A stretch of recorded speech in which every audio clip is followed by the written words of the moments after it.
Hello, and thank you for joining me for today's episode of The Thing About Birth.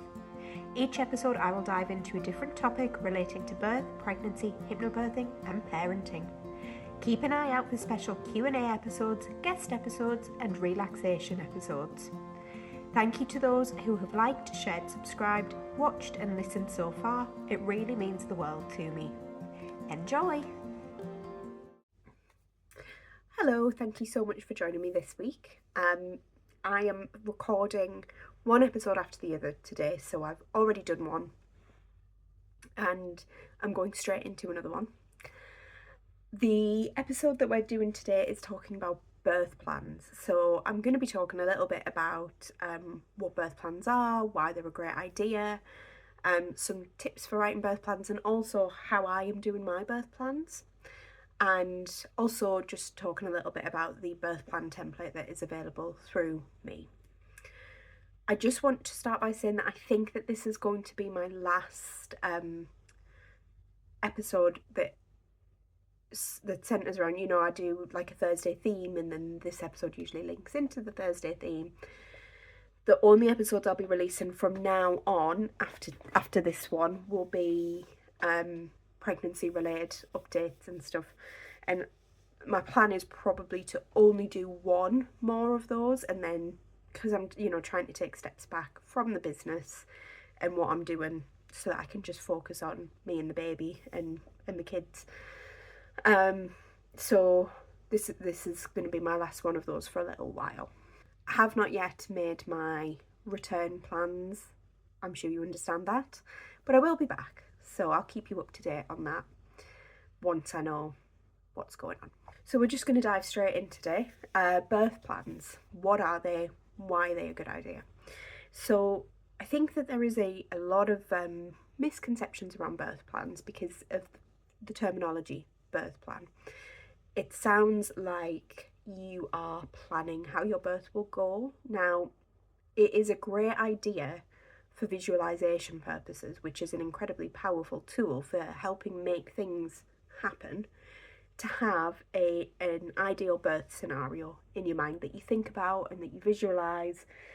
I have been journaling mine and writing down what that would look like for me, but it's also great to understand that things change, and that's okay as long as you understand how to cope with those changes and why those changes are happening. B, circumstances that you want available aren't always available, and so just knowing that what you visualize isn't necessarily exactly every single thing that will happen, and that's okay. And that's why a birth plan is not I'm going to birth at home under this scenario with these circumstances, etc., etc. A birth plan instead is a list of preferences around the choices that you will likely face. You may not face all of the different choices that you consider, but certainly there are choices that you have to make around giving birth. And it's a list of the preferences of how you feel about all of the different decisions, choices, options, scenarios that you want to consider. They're a good idea because when you're in labour, you don't want to be faced with we think that you should do this, and then you have to make that decision, because only you can make the decision, nobody else can make it for you, and not know what it means, not understand what the risks and benefits are, have to think about it. If you don't understand what things you are happy to have happen and what things you are not happy to have happen prior to giving birth, you are more likely to just say yes, I'll have that, yes, I'll have that. And while there are instances where some people say, I'm just happy to go with the flow for whatever reason, every possible choice that you have to make has risks and benefits. And of course, understanding the risks in particular is very important. So if you don't understand the risks of a certain intervention, for example, or a certain type of pain relief, and you don't know how it's going to then potentially affect the rest of your labour, birth and postpartum, immediate postpartum, then you can find yourself in a situation where you feel out of control. You know, there are all sorts of different reasons why you should be considering these things beforehand. And another reason is that, you know, when you're giving birth, it's really important to be able to focus in on yourself, to let the physiological process be happening. And if you are being pulled out of that to be asked questions, to talk about different things, it's really disruptive to the process. And you don't want that. You want somebody to be able to look at a document and go, oh, she doesn't want to talk about that at all, or, you know, she said, can we ask our birth partner about that? Or, you know, oh, actually, look, she's really happy to have that. So we'll just say, right, you've said that, you know, you want to have this particular option. Here it is. We're ready for that. We're ready to go. Because it also means that, you know, you're not necessarily asking them to do something that you know that you already want. They're really important for loads of reasons, and there are lots of objections to them as well. And again, I think that's largely because of the misconceptions. So some of the objections that we see is just, oh, you know, I'm happy to go with the flow. Now, I've already touched upon this. This option does work really well for some people. If you're a go with the flow sort of person, what I would say is still get informed about the different choices. You know, if somebody says to you, I'm just looking at my own plan here. If somebody says to you, we want to put a clip on the baby's head, a fetal monitoring clip on the baby's head, do you know what that means? Do you know what the risks are of having that done? Do you know what the benefits of having that done are? Do you know how useful that is? Like, does it actually help? Does it not help?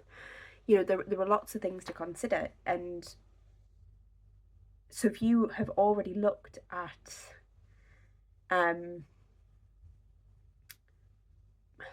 fetal monitoring options, and you know that you are happy to have the clip, then when if it gets to a point where they say, we'd like to put this baby's clip on your head, you can just your birth partner can say, yes, we're happy for that. But if you already know that that's a big no, and why it's a big no, then they can say, no, you know, we don't want that. So yeah, going with the flow works for some people, but still get informed about your decisions. You know, not knowing what your choices are and that you have rights, unfortunately, leads to a lot of birth trauma or negative experiences, and can often lead to intervention after intervention. And it falls on us to be informed, because we can end up in situations where the person that is giving us the medical advice is not really saying, we want to do this, here are the risks, here are the benefits, how do you feel about that? But also, when you're in labour, you don't always want to be being given a list of risks and benefits. So just being aware beforehand can help you a lot. Okay, another one is I won't feel in control. Now, I think this comes out of the, you know, I've got a list of preferences, or I've got a plan, and it's not being listened to, and so I don't feel like I'm in control. That kind of links up with another point, which is it will get ignored, or it will be thrown out the window. You know, the thing that you have to remember there is actually having the plan and having the preferences puts you in control, because you are the one that is making the decisions, and they cannot.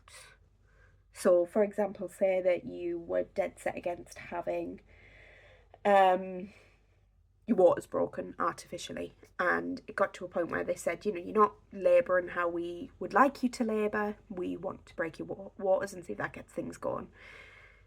They can't do that without your consent. Because they suggested it does not mean that it has to happen. If you have done your research and you understand why you don't want that doing, then you can confidently say, you know, I mean, it should be there on your notes, but you can confidently say, no, I don't want my waters broken because I understand that there is a risk of, etc., etc. And they cannot do it without you saying yes. So you don't lose the control. They can't physically come, lay you on a bed and break your waters. They can be pushy about it, but all you need to do is keep saying no. And if they keep insisting, then you're allowed to request that they leave the room. You can switch your midwife as well. You can put yourself in the bathroom and shut the door because, privacy. So I understand the concern that it will get ignored, but it's about you advocating for yourself and knowing that you can say no and knowing that you can put your foot down and that it's illegal for them to do anything to you that you haven't consented to. Another quite common one that I see is, you can't plan for birth. It'll all go out the window. Your birth plan will all go out the window when you are in the throes of labour. Now, you can't plan for birth. That's right. You cannot plan, my labour will start at this time. I will go into fully established labour at this time. My baby will be born at this time and I will do it with X, Y and Z methods, etc., etc. That's not what we're saying to do. You can make a really great, in-depth, detailed list of preferences. You might say, I want no pharmaceutical pain relief. But if you understand which pain relief options you would prefer, whether it's gas and air or pethidine or an epidural or, whatever, and the point comes where you think, actually, I do need some further pain relief than what I've been doing so far. It's okay that changes. Okay, that's not your plan going out of the window. That's good preparation, because you already know, okay, in the circumstances where I do need extra pain relief, this is what I'm going to use. Okay, even if you haven't researched that because you thought, I'm not having any pharmaceutical pain relief, and it gets to a point where you think, actually, I do need some pharmaceutical pain relief, that's still not your plan going out the window.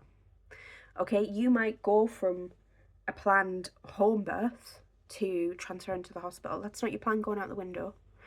Okay, none of those circumstances are you not planning for birth and your plan going out of the window. If you haven't planned for those things to happen, you haven't looked into what might happen in a different scenario to your ideal birth, and things change, that's okay. The only thing is you will feel like, well, I had this idea in my mind and that didn't happen and it all went out the window because you haven't planned for those scenarios. So that's the instance where, you could say, yes, it's all just, changed our mind, couldn't plan for any of that. And there are circumstances that you can't plan for. You can't plan for serious emergency circumstances like a hemorrhage or other things. That's different. Birth is unpredictable, life is unpredictable. So my recommendation is, listening to the reasons why you might not want to do a birth plan. Listen to them, accept them, think about why. Why are those feelings there? Think about what that really means in terms of your birth and your birth plan. Because being informed is really powerful and is really useful. Okay? Not knowing what to do in those circumstances is not going to help you in any way. And a good caregiver, midwife, consultant, whoever, will not say to you, this is my recommendation, you have to do it. They will say to you, look, these are your choices, which one do you want? They can't tell you what to do. Some of them will try. They can't tell you what to do at the end of the day. Okay, now, on my website, you can buy a birth plan, a downloadable birth plan guide, template, and examples. It's $2.99. If you sign up for my newsletter, you get a free copy of this that is exactly the same. What I have done for my own birth plan is I have made it a more basic version because I don't need all of the, I don't need the not the template, that's exactly what I've done. I've given myself the template and taken the other stuff out of it because I wrote it, so you know, I know what it is and I've got the reference material to look to if I need to. And what I've done is I have created like a draft. So I've taken all of the template sections, and it only goes over 2 pages. Now this is my draft for 3 different plans. So I recommend doing 3 plans because, you know, you don't know what's going to happen. Birth is unpredictable. You can do more, you can do less. It's your preference. You don't, again, if you don't want to plan at all, that's your choice. So what the main areas that it covers are your environment and location, pain relief and interventions, delivery and immediate post-birth, and your golden hours. So I've done for mine a plan A, which is my sort of ideal birth scenario based on my circumstances, and you know, like my current sort of circumstances and expectations based on my pregnancy. A plan B, which would be if we were offered and decided to accept an induction, and a plan C, which would be a planned cesarean, which can be adapted for an emergency. Again, you can do as many as you want. You can do whichever scenarios suit you. It doesn't have to be. I would definitely do a scenario for your, you know, ideal birth situation, but it doesn't have to then be an induction and a cesarean. It can be whatever situation follows on naturally from that. It's entirely up to you. So in the, I'm sliding again. Sorry, for those of you that don't know, my tripod every so often just decides to slide down and I have to pause the video and fix it. Anyway, I've steadied it and hopefully it'll last for the remainder of the video. So in the guide that I do online, you have a section for just writing down your thoughts, and it'll tell you, you know, for this section, these are some of the things I recommend you think about. Again, you might have extra things, you might not want to think about all those things. It's very flexible and it is based entirely around you. So there's a bit to, you know, just write your thoughts and your notes, anything that you might want to look into, anything that you don't understand that you might want to research, anything you're not sure about. And then there's a bit where you put like your final notes in, and that's the bit that you then have printed off and you take to the hospital with you, or you keep at home, or whatever. On your badge notes, there is an area for you to put in a birth plan or preferences, but I think it is a good idea to have a separate document because it won't cover every single scenario. So I'm just going to talk a little bit about what sort of things I recommend looking at. My voice is getting a little bit raspy and croaky because this is my second video, and yeah, so just excuse that. So to start with, it's environment and location. Now for this, I would do some notes for yourself for if you were planning on labouring at home and then transferring to the hospital. So you want to think about how you were going to labour at home, what that setup looks like for you, what your oxytocin boosters are going to be, what you want on your transfer to the hospital, and then what you want your hospital room to, how you want your hospital room to be set up. Okay, so some examples for me is that I've got, you know, when I'm labouring at home, I want my affirmations out, I want to be able to hear them, I want my wedding album out. For very early labour, I'm going to have a list of films I want to watch, music I want to listen to throughout. You know, I'm going to have a playlist that's set for early labour, active labour and pushing stage. You know, I've got a list of things that I want to use for transferring to the hospital, which will include my earbuds, an eye mask and one of my lavender bags. And then I've got what I want setting up in the hospital room when I transfer. So I'm planning a hospital birth. Now this could look very, very different for you. I've also then got the circumstances for my plans B and C written in the same box. I've also put on very clearly, this will be at the top, that I would like the midwife to defer to Rob in the majority of circumstances, and that I want any clocks taken down. The next section is then pain relief and interventions. So I've got what my main preferences are for pain relief. And then I've got other options are only at our request and not to be mentioned otherwise. And then I had a little notepad separately for a list of things that I want to research, because I wasn't sure if I would prefer, if I needed extra pain relief, an epidural or pethidine. So I've gone and I've done some on the back of, so that this is the template here. On the back, I've done some research on these things, and I'm going to then use the brain tool to work out which one I think would be better. I've got my natural inclination already.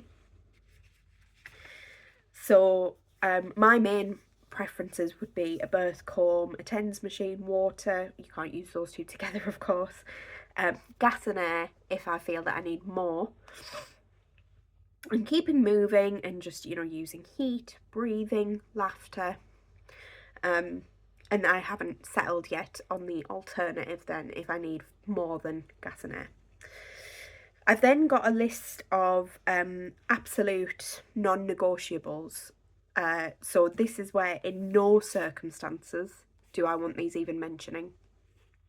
And a list of then interventions that I would be happy to discuss if they seemed medically necessary. So I'm not going to go over my absolute non-negotiables because I don't want to influence anybody else's choices. That's not my job. But some of the things that I've got under the if medically necessary would be my option for if I needed to be induced, how I needed to be induced, how I would accept that induction. My option for monitoring and, what I would be happy to have if needed. But that is, again, only to be if medically necessary and not to be, I'd like that to be discussed first. Look, we think we should use the monitor. This is why. And for me to then say whether or not at that point I think it's something I want to do. I'm currently in the process of researching assisted births and sort of von Schuss versus forceps and which one is better. And what my thoughts are on vaginal examinations. And at the moment, my thoughts on that is that I'm happy to have one when I first come to the hospital and then upon my request, but not regularly as a standard. So again, these are all things that you need to do your own research on and understand how you feel about them and what works for you. So then I've got delivery and immediately post-birth. Now for my plans A and B, my delivery look pretty similar. Immediately post-birth for my plans C are sort of, slightly different because obviously that would be surgical. So I've put my list of, again, preferences that are what I'm quite happy to go and have happen. My ideal is a water birth in this situation, but I may well change my mind. If I'm having a land birth, I will not be on my back with my legs in stirrups. I want my husband or I to catch the baby, or maybe a combination of the two, but it might be nice to have the midwife actually, standing by to guide that process. I will not accept coached pushing. I'd like my husband and I to be the ones that reveal the gender of the baby. Now, my placental delivery is where things get a little bit more complicated because of my risks of hemorrhaging. So that I'm quite happy to accept medical advice and have a managed delivery. And then the immediate after will also involve me having some medication to counteract possible hemorrhages. And then we go into a little bit about birth positions, optimal cord clamping, and there are a couple of things that I would like to research still, and a couple of things that I would like. For example, I'd like a photo of my placenta, which probably sounds a bit odd, but I don't have anything like that from the other two births, and you know, sometimes things like that I think would be useful for my business, but also I just think placentas are incredible organs. You know, when you're pregnant, you grow an extra organ to basically, you know, feed and oxygenate your baby. So I want that. I want one to look back on. And then we've got our immediately post-birth preferences for if we were to have a cesarean. You might think that if you have a cesarean, you can't really have those things, but you can. Sometimes, depending on the circumstances, they might be harder to achieve. And obviously, there may be certain circumstances where, you know, it is such an emergency that some things just aren't doable. But in most circumstances, they are manageable, and you've just got to make sure that if you are concerned about that, you've got them clear. Okay. And then last, you've got your golden hours, which are the hours following delivery. So I've got basically what I want to happen in that time. Of course, there are again circumstances where this may not be possible. But it's things like I want at least an hour of uninterrupted skin to skin. I want to try and get breastfeeding established as soon as possible. I want to be eating nice snacks. You know, and if there are issues with the baby latching, I'd like a breast pump to be provided. We will hopefully have colostrum, but you never know. And some other bits and pieces. Again, there's a lot in there about, a lot in the actual template about what things you can be looking into. I'm also going to have very, very clear that in any instance where I am not available, so, you know, I had the postpartum hemorrhage and I got taken down to theatre and my husband was just kind of left for 3 or so hours, that he is to do skin to skin, he is to be kept up to date, and he is to be provided with colostrum syringes to feed the baby. I've also made a little list of things that are really, really important to my birth partner, so that I can keep that in mind when I am just refining this. You know, these are all notes right now, but I'm going to refine it. I'm going to type all 3 up separately. And my mum is going to be present as a second birth partner, so I'm actually going to provide her with a copy and just sit down and go through it with her. So really that's what I wanted to talk about today. There are going to be social media posts that have gone out throughout the month. I'm not doing a blog this month, but I'm going to be, you know, maybe sharing a little bit more about what I'm doing on my own birth plan on my social media. If you have got any questions about birth plans and preferences, please do let me know. I'm always happy to answer questions, signpost to different resources and help just where I can. So, you know, do let me know. But I think that's about it really for writing your birth plans. Just remember that it's not a plan of how that birth should go, but a list of preferences of how you feel about what you want the lighting to be like in the room, what anchors you want, you know, in terms of sound, smell, what you're looking at to promote your oxytocin and how you're going to promote your oxytocin, how you feel about the various different pain relief options, how you feel about various different interventions, from things like, you know, induction processes to monitoring of the baby to, you know, what you want to happen immediately after the baby's been born. Do you want to be the first person that touches your baby, or do you want somebody else to do that and hand the baby to you? How happy are you to have the checks done straight away, or do you want to delay them? Do you want your baby to have a hat on or not? Do you want your baby to receive vitamin K, and if so, do you want it by an injection or orally? You know, there are lots of things to consider, and they're all just your preferences to say, like, I absolutely will not discuss this option. You know, I'm 100% happy for this option to happen. And it helps everybody, but mostly it helps you. Okay? So thank you for watching or listening, whichever platform you're using, and I will see you at the next pregnancy update, and we'll return hopefully to Thursday themes if it's something I decide to keep going next year. Bye. Thank you so much for listening today. Please, if you haven't already, like, share, subscribe and leave a 5-star rating. You can also follow me on Facebook and Instagram at Ashley Nicole Hypnobirthing, and sign up for my monthly mailing list, The Thing About Birth, where you'll also get a free birth plan template and writing guide.